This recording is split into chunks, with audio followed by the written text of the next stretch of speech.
Don't forget that shaking is required. Most of you have heard the analogy or the story about the professor and the jar in the classroom, where he came out and then put this jar on the table, and then he put on the table a pile of rocks, a pile of pebbles, and another separate jar of sand, and he also had a pitcher of water.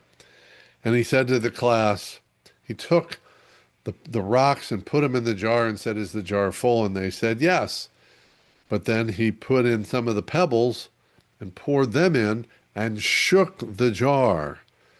That part is often missed. He shook the jar to help make adjustments, and the pebbles found the open spaces. And then he says, "Is the jar full now?" The students were catching on, but said yes, but they knew there was a trick question here. So then he took the sand and poured it into the jar, and again shook the jar so that the sand could settle into the empty spaces. And then he said, "Is the jar full?" Now believing it was, he then took the pitcher of water and poured some water in. Now, the water in the jar didn't need to be shaken because water goes to the empty spaces naturally. But the sand and the pebbles needed to be shaken to find those open spaces. So that's what I want to add on to this analogy or story today. One most of us know, but we often forget that shaking is required in order to figure out where our varying priorities fit. Now, the analogy usually says that the rocks are the most important thing, the pebbles are next to most important, the sand is the small stuff, and the water is perhaps arguably even smaller stuff.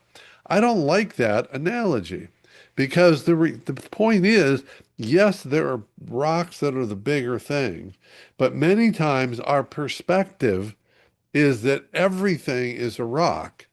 Some people will say, the problem is not that I don't understand the pebbles, the sand, and the water, but I've got all these big rocks and they're overflowing the jar. And what I would argue is this is where we need to shake up our perspective and consider that perhaps not all of the rocks are the highest priority.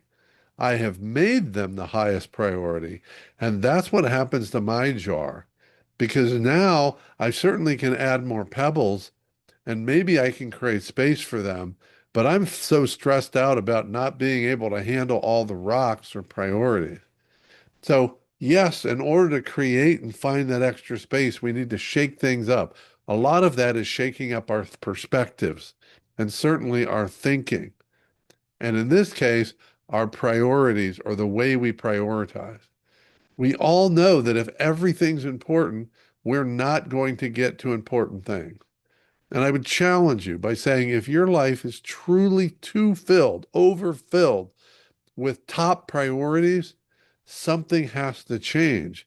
It's not only not sustainable, it's not even achievable.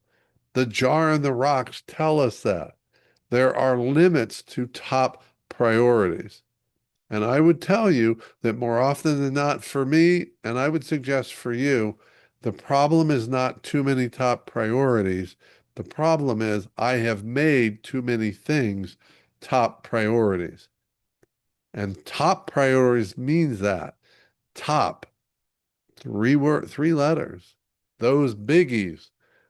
And maybe they're not all biggies to in the grand scheme of a year, but today, what are the priorities? Because not everything is a top priority today. That perhaps an unsolvable solution. So we need to do some shaking to help all those priorities find their place in our lives. And just make sure that several of those big rocks in that jar are about your self-care.